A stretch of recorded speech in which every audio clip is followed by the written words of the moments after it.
Ngayong 2025 sa Season 2 ng Aksyon Laban sa Kahirapan ng National Anti-Poverty Commission o NAPSI.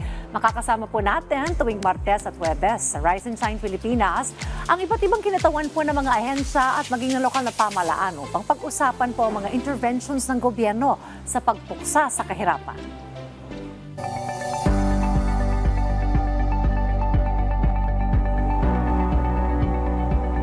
Sa ating pong bagong season, tututukan po natin yung convergence o yung pagsasama-sama po ng mga programa at stakeholders sa patuloy na pagpapaunlad ng mga komunidad at ng ating pong pamayanan. Makakawentuhan po natin ngayon via Zoom sa ating programa si Undersecretary Rosemary Adilion mula sa Department of Economy, Planning and Development o DepDep upang talakayin po kung ano ang mga pangunahing initiatives ng Pilipinas alinsunod sa mga balangkas ng ASEAN na may kaugnayan po sa pagpuksa na rin po sa kahirapan at ganoon na rin po sa rural development. Magandang umaga po, Yusek Adilion. Diane Kerr po ito para sa Aksyon Laban sa Kahirapan. Magandang hapon naman. Umaga. Good morning po. Good morning, Yusek. Alright, Yusek, bilang bahagi po ng pagdiriwang ng ASEAN Month 2025 ngayong Agosto, paano po tinitingnan ng DepDep ang papel ng Pilipinas sa pagsusulong po ng mga layunin ng ASEAN para po sa rural development at poverty eradication? Ma'am. Oh yes, tama ka Dayan. This month is ASEAN Month, so August 1967 when ASEAN was founded. So within ASEAN, meron kami ng tinatawag namin ng SOM-RDPEs, Senior Officials Meeting on Rural Development and Poverty Eradication. So, ang kinatama natin doon ay yung secretary ng NAPSI at saka yours truly. So, every year, actually next week, pupunta ako din sa Bangkok kasi patuloy yung aming exchange of ideas, exchange of experiences din. So, under this SOM-RDP kasi meron kaming ginawa na work plan. No, may work plan to na all the way to 2025. Kaya nga importante yung magiging meeting namin sa next week kasi kailangan naming malaman kung nasa na tayo, where are we now. So, under that work plan, nandun na yung una muna, ano ba yung dapat na nakalatag na programa, no? So on rural development, kailangan talaga yung economic development should be there, of course. Tapos yung disaster preparedness and then yung risk reduction. Tapos yung human capital development, syempre, no? Ng mga, lalo na yung mga nasa rural areas natin. Alright, Yusek, ano po yung mga pangunahing initiatives po ng Pilipinas alinsunod po sa mga balangkas ng ASEAN na may kaugnayan po sa rural development, ma'am? Marami. Actually, ang isa pang napag-usapan namin doon din sa SOM-RDP, no, under the ASEAN auspices of ASEAN is isa sa mga magandang magiging framework namin is yung Sustainable Development Goals, yung SDG. Kasi yung SDG is about leaving no one behind. And alam naman natin, pagdating sa kahirapan, ang pinaka nakakaranas talaga ng kahirapan ay mga nasa rural areas. Sila yung talagang left behind. So within ASEAN, within that RDPE, nagkakaroon kami ng exchange of ideas, and then meron kami mga studies din na ginagawa ng ano ba yung pinaka naging epektibo. So tayo, with respect to the Philippines, ang pinaka pinagmamalaki nating programa is yung ating yung 4Ps natin, yung mga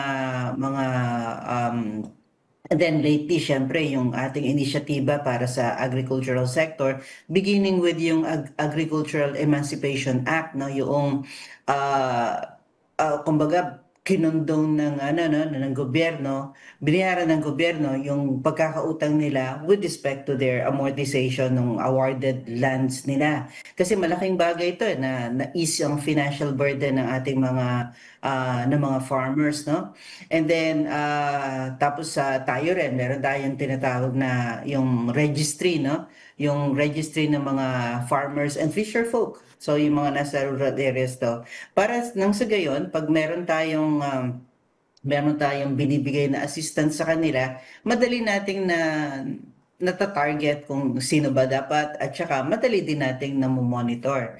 Tapos ang isa rin sa ipagmamalaki natin is yung experience natin on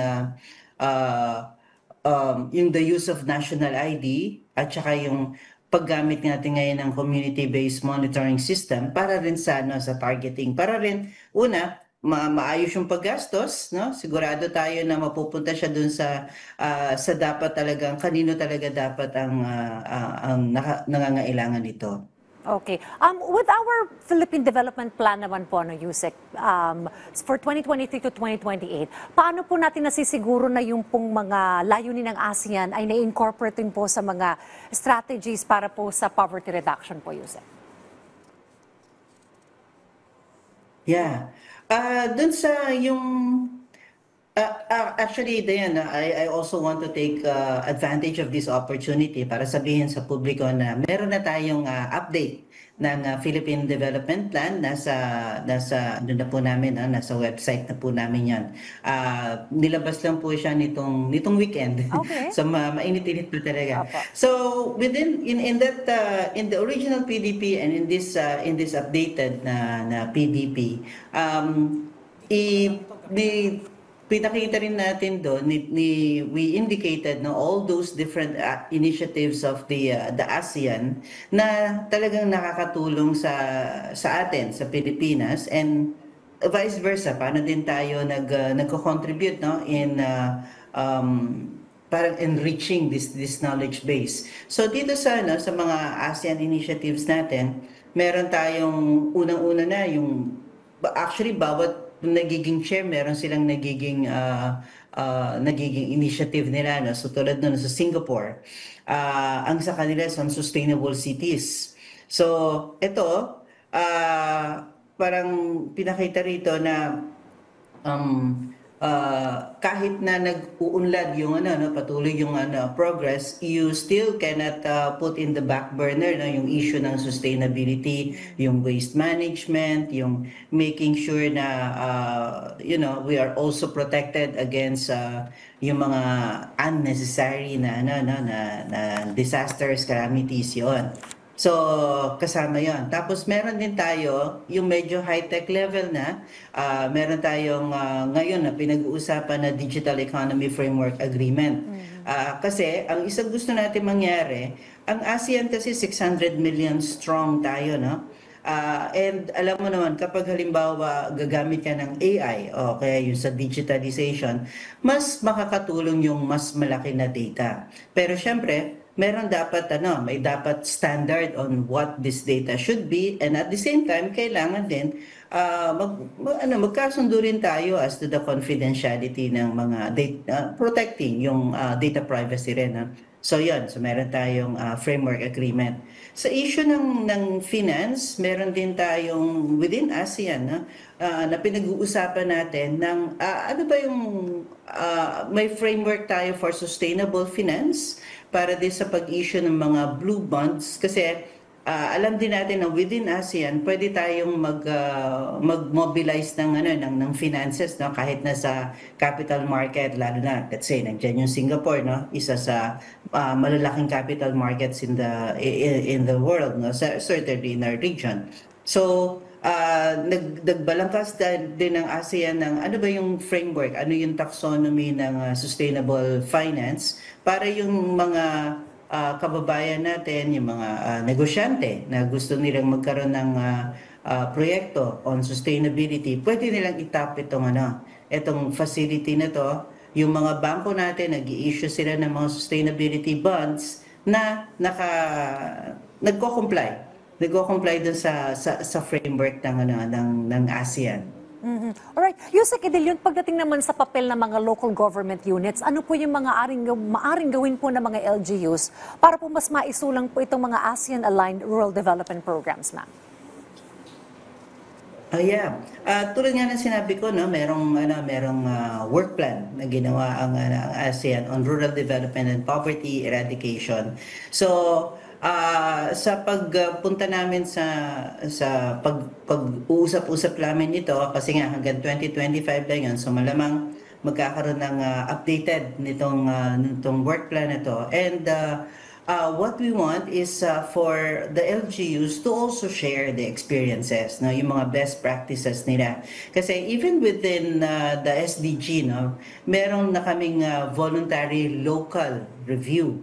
So mga LGUs ito na nagre-report on their SDG accomplishments at saka ano yung mga naging initiatives nila dito. Meron na tayong mga ilan na LGUs na nakapagsagawa na nito. Kasi alam mo, diyan kapag binomonitor, kapag nire-report, parang nagkakaroon ng mas stronger push ba para na makakapag-report ka ng accomplishment. So, iyon ang isa sa mga nakikita namin magandang paraan din. So, give them the platform para makapag-report sila on these accomplishments. And therefore, magsusumikap din sila na meron naman silang mai-report on this.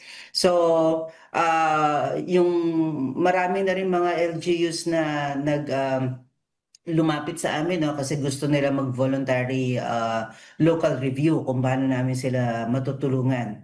So, itutuloy namin yung initiative na yon, and then hopefully ma-consolidate nga natin ng mas mabilis, no, yung mga accomplishments nito at mai-report natin at makagawa nga tayo ng consolidated na inputs para sa susunod na magiging work plan. Siguro panghuli na lamang po, Yusek, mensahe niyo na lamang po, kaugnay na rin po ng pagdiriwang po natin ng ASEAN Month.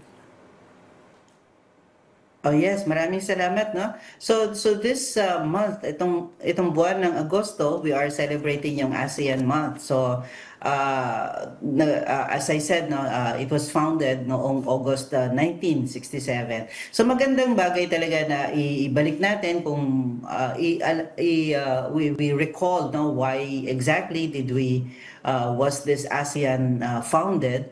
And nung dati noon, it started ng simple lang yung yung kanilang objective, yung goal nila, which is about regional peace and security. At nakita naman natin, isa sa mga naging successful, no, na regional grouping dahil we managed to maintain yung peace and security sa area. There's still challenges, pero patuloy naman to. Tapos yung yung ASEAN, may 3 pillars ang ASEAN, no? Yung economic pillar, ito yung pinakaalam natin kasi may free trade area tayo, tsaka mga pinag-uusapan pa on the economy, global value chains na to, no? Meron din political pillar. Ito yung sa issue ng security. Medyo familiar din tayo dito. Pero yung pangatlo, ito yung hindi tayo ganun ka-familiar, which is the cultural community. So, and we hope that with the Philippines, creativity natin, marami tayong may tutulong dito. Kasi ang gusto nga natin sana is yung magkaalaman na tayo, magkaroon tayo ng common awareness, syempre, at saka yung understanding of the different cultures na truly ASEAN, at saka yung mga values, no, na pare-pareho naman nating that we have. And so yung mga schools, I know that there will be celebrations, there will be reading assignments sa mga estudyante. Pag-aralan natin to at lahat tayo maging parang ambassador for ASEAN. Alright. Well, thank you very much. Maraming salamat po sa pagsama po sa amin dito po sa Aksyon Laban sa Kahirapan. Thank you very much, Yusek Adelion. At sa ating pong mga manonood, maraming salamat po sa inyong pagsuporta dito po sa Aksyon Laban sa Kahirapan. Muli, nakapanayan po natin, Yusek Adelion, mula po sa DepDev. Thank you very much and happy ASEAN Month po, ma'am.